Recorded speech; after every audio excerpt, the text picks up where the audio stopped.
Good morning, students. I welcome all of you for this video lecture. We are discussing the topic sampling theory. We have discussed very basic terms which are needed to understand the sampling theory. In today's lecture, we have to discuss simple random sampling with and without a replacement, and what are the methods of selecting simple random sampling. Simple random sampling is a sampling technique where every item in the population has an equal chance of being selected in the sample. जेव्हा आपल्याला पॉप्युलेशनमधून घटक निवडायचे असतात त्याला आपण ते कोणत्या प्रकारे निवडू, त्यासाठी कोणती पद्धत वापरायची, त्याला आपण सॅम्पलिंग टेक्निक असं म्हणतो. तर सिंपल रँडम सॅम्पलिंग ही एक अशी पद्धत आहे, ही अशी मेथड आहे, अशी टेक्निक आहे की ज्याच्यामध्ये we are giving an equal chance to every item of the population. प्रत्येकाला समान संधी देऊन ज्यावेळेला आपण निवड करतो त्याला सिंपल रँडम सॅम्पलिंग असतं. So simple random sampling is a sampling technique where every item in the population has an equal chance of being selected in the sample. In this method, selection of items completely depends on the chance. That's why it is called random. म्हणजे एखाद्याची निवड होणार की नाही depends on the chance. It's probability sampling. The process and technique is known as simple random sampling. म्हणजे ज्याला प्रत्येक इंडिव्हिज्युअलला आपण समान संधी देऊन सॅम्पलमध्ये सिलेक्ट होण्यासाठी समान संधी देतो प्रत्येकाला, त्या मेथडला आपण सिंपल रँडम सॅम्पलिंग असं म्हणतो. आता याच्या काही कॅरेक्टरिस्टिक्स आपण डिस्कस करूया. Simple random sampling is a very basic type of sampling method. अत्यंत बेसिक आहे.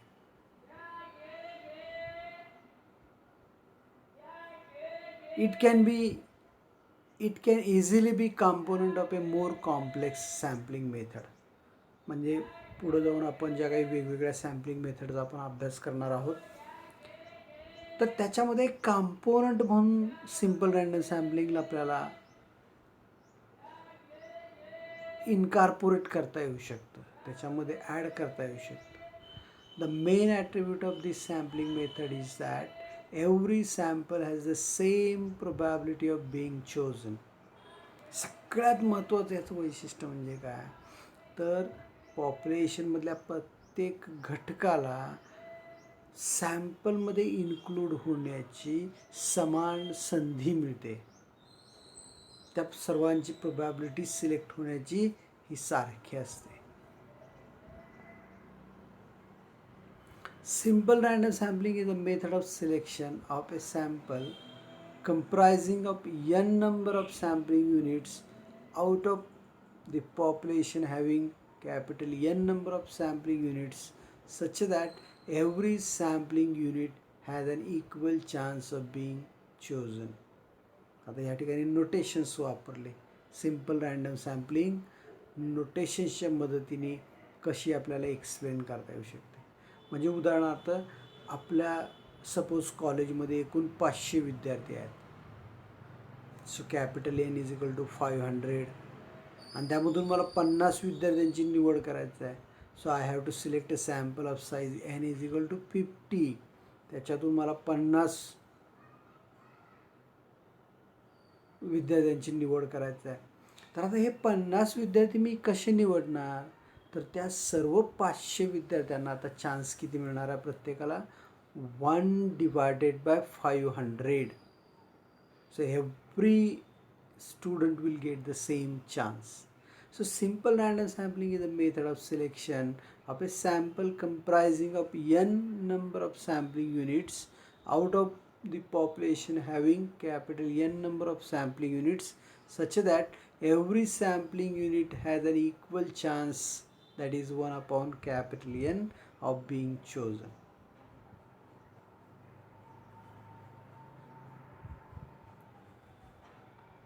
आता कोणकोणत्या पद्धतीने आपण सॅम्पल निवडू शकतो सिंपल रँडम सॅम्पलमध्ये?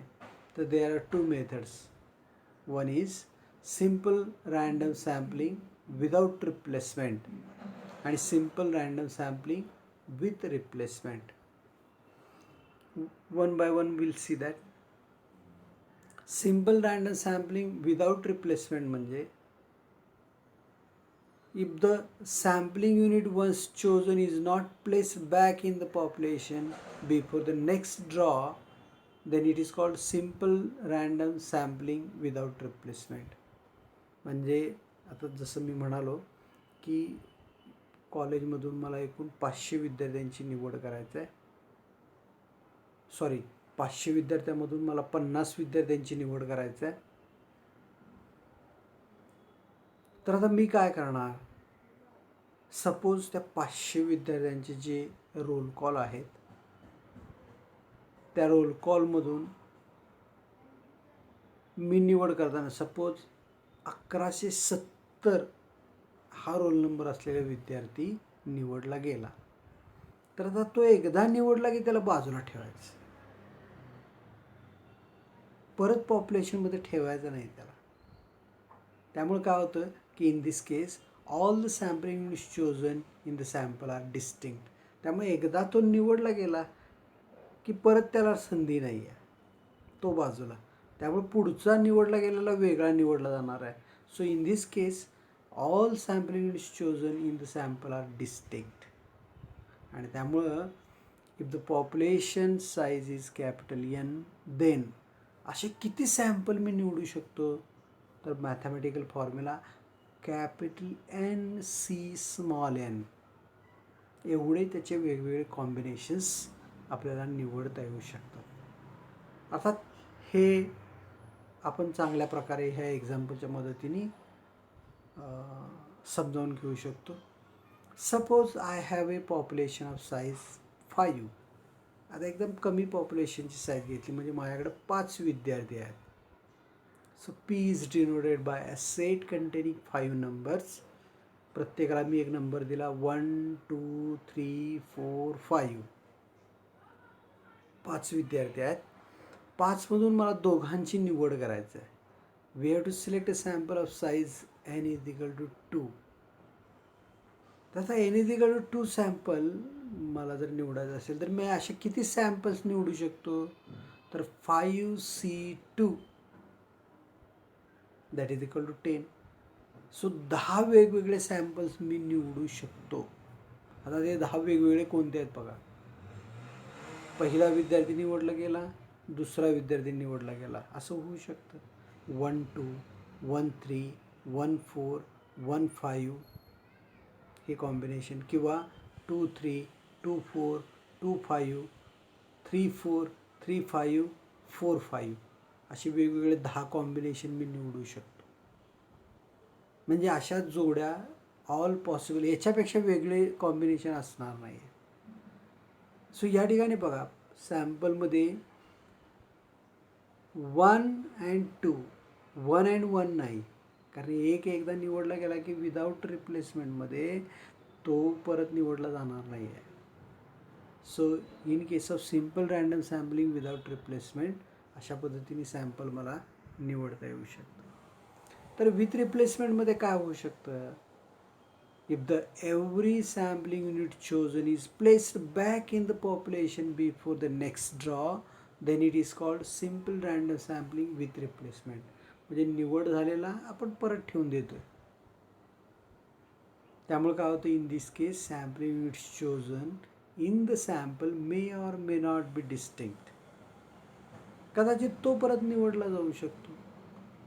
त्यामुळे all possible samples of size n from a population of size capital N are capital N raise to small n. त्यामुळे इथं ऑल पॉसिबल सॅम्पल्सची संख्या वाढू शकते and that is capital N raise to small n. आता हेही आपण एका छोट्या एक्झाम्पलने समजावून घेऊया. Suppose we have a population की ज्याच्यामध्ये 3 इंडिव्हिज्युअल्स आहेत. म्हणजे आता मला 3 विद्यार्थ्यांच्यामधून निवड करायचं आहे. So population consist of 1, 2 and 3. We have to select a sample of size n is equal to 2. Then all possible samples काय येणार 3 raise to 2. Capital N is 3, small n is 2, so it is equal to 9.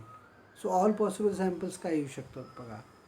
1, 1 एक निवडला गेला की मी परत त्याला ठेवतोय, परत तो दुसऱ्यांदा निवडला जाऊ शकतो. सो 1, 1, 1, 2, 1, 3, 2, 1, 2, 2, 2, 3, 3, 1, 3, 2, 3, 3. आता ह्याच्यामध्ये पहा 1 आणि 2 रोल नंबर 1 असलेला विद्यार्थी आणि रोल नंबर 2 असलेला विद्यार्थी निवडला गेला. म्हणजे पहिल्यांदा रोल नंबर 1 निवडला गेला, दुसऱ्यांदा रोल नंबर 2 निवडला गेला. तर आता हे उलटंही होऊ शकतं. पहिल्यांदा रोल नंबर 2 असलेला निवडला गेला, दुसऱ्यांदा रोल नंबर 1 असलेला निवडला गेला. अर्थात हे दोन्ही सॅम्पल वेगवेगळे आहेत का?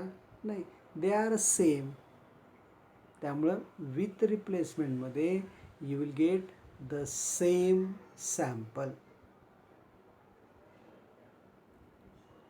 1 इज रिपीटेड 2 टाइम्स. एकच आयटम 2 वेळा निवडला जाऊ शकतो. 1, 1, 2, 2, 3, 3. सो विथ रिप्लेसमेंट सॅम्पलिंग स्कीममध्ये an item can be selected number of times in the sample. With replacement आणि विदाउट रिप्लेसमेंट अशा पद्धतीने सॅम्पल आपल्याला निवडता येतं. आता हे निवड करण्याच्या पद्धती कोणत्या आहेत? The very famous method is called lottery method.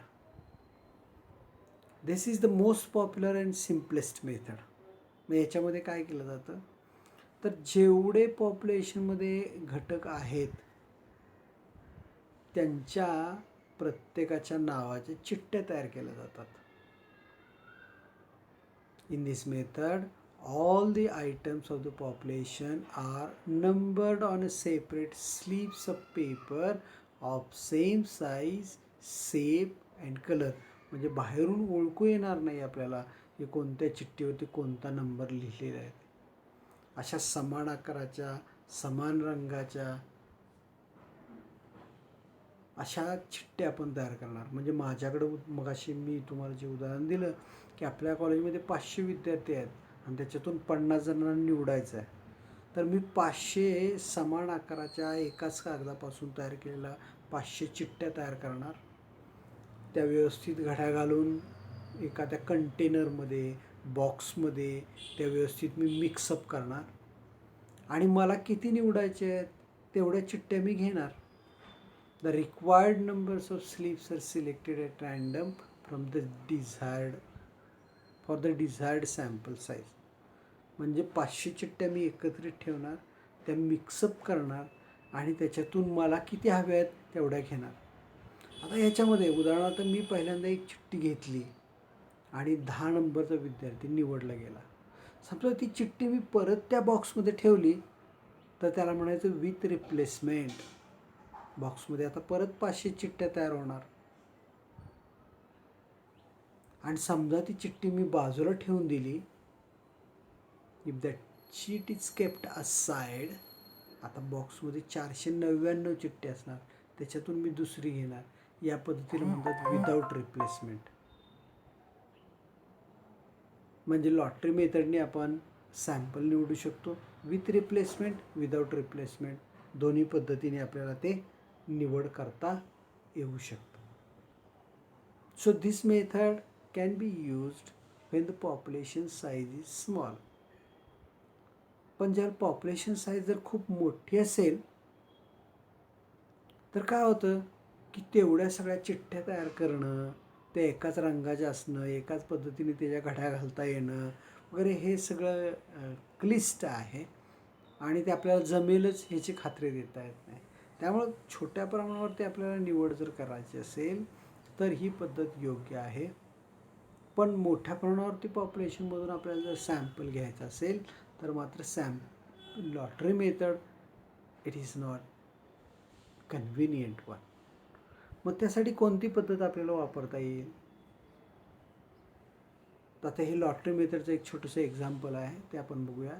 If we want to select 5 students out of 50 students, then we must write names or roll numbers of all the 50 students on slips and mix them. म्हणजे 50 विद्यार्थ्यांमधून 5 जणांची निवड करायचं आहे. मग आपण काय करू शकतो, एकतर त्यांचं नाव लिहू शकतो किंवा त्यांचा रोल नंबर लिहू शकतो अशा चिठ्ठ्यांच्यावरती आणि त्या मिक्स करू शकतो. Then we make a random selection of 5 students. This method is mostly used in lottery drawers.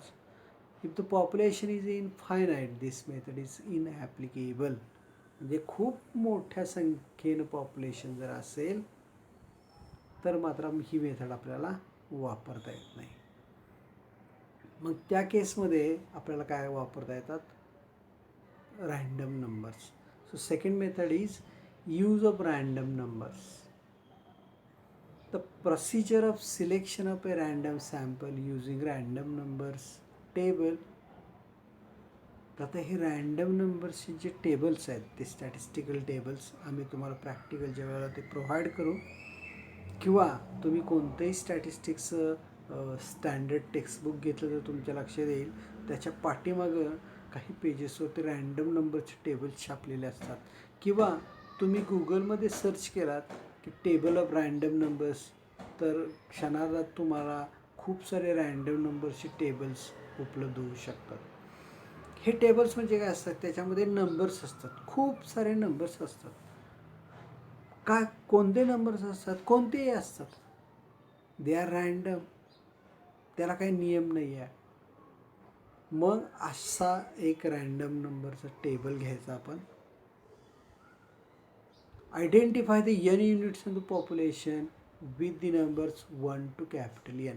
म्हणजे मला ज्यांची निवड करायचं आहे त्यांना आपण त्या 1 ते N एवढ्या नंबरनी आयडेंटिफाय करायचं. Choose any random number arbitrarily in the random number table and start reading the numbers. म्हणजे कोणत्याही एका नंबरपासून तुम्ही सुरुवात करा. सपोज एक नंबर आला की तो आहे 76,215. आता माझे एकूण पॉप्युलेशन साईज सपोज जर 100 असेल तर माझ्यासाठी 3 नंबर आहेत ना, 3 डिजिट नंबर आता मला आवश्यक आहे. 100 is a maximum 3 digit number. मग मी काय करणार, त्या रँडम नंबरमधला शेवटचे 3 डिजिट लक्षात घेणार. तर 76,915 मध्ये शेवटचा 915 जो आहे तो काय झाला, आता त्यातला नंबर लेस दॅन 100 मला घ्यायचा आहे. Number less than 100. मग मी काय करणार, what should I do? Take the last 2 digits, the 15. So 15 नंबरचा विद्यार्थी निवडला. कंटिन्युअसली तिथून नंबर वाचायला चालू करायचं. जे नंबर्स आपल्या रेंजमध्ये आहेत ते आयटम्स आपण सिलेक्ट करायचे. Choose the sampling unit whose serial number corresponds to the random number drawn from the table of random numbers. इकडं ज्यांचा सिरियल नंबर असेल ते आयटम्स पॉप्युलेशनमध्ये आपण सिलेक्ट करायचे. In case of SRSWR, all the random numbers are accepted even if repeated more than once. म्हणजे एखादा number repeat झाला तर तो आयटम परत आपण सिलेक्ट करायचा. त्याला आपण SRSWR विथ रिप्लेसमेंट असं म्हणतो. In case of SRSWR, if any random number is repeated then it is ignored and more numbers are drawn. म्हणजे एखादा नंबर जर रिपीट झाला तर आपण काय करायचं, तो इग्नोर करायचा, सोडून द्यायचा, कारण आपल्याला विथ रिप्लेसमेंट सॅम्पल नको आहे. म्हणून आपण इग्नोर करायचा आणि पुढचा नंबर घ्यायचा. तर अशा पद्धतीने आपण सॅम्पल सिलेक्ट करू शकतो. So so simple random sampling ही एक अत्यंत बेसिक टेक्निक आहे जी आपण सॅम्पल निवडण्यासाठी आपल्याला मिळवता येऊ शकते. आणि या मेथडमध्ये काय करतो आपण, we are giving equal opportunity to all the individuals. तर आता परीक्षेच्या दृष्टीने तयार करत असताना तुम्हाला काय बघायचं याच्यामध्ये, तर ते प्रश्न तुम्हाला विचारतील डिस्क्राईब सिम्पल रँडम सॅम्पलिंग. मग त्याच्यामध्ये विथ रिप्लेसमेंट, विदाऊट रिप्लेसमेंट दोन्ही पद्धतीने तुम्ही ते डिस्क्राईब करू शकता. And what are the methods to obtain simple random sample. आपण दोन मेथड पाहिल्या, एक म्हणजे लॉटरी सिस्टीम आणि दुसरं म्हणजे use of random numbers. Okay, so let me stop here. You see this video again and again, go through the slides. काही शंका असतील तर त्या तुम्ही विचारू शकता. यापूर्वी मी तुम्हाला त्याबद्दल सांगितलेलं आहे. So see you till next lecture. Thank you. Good bye.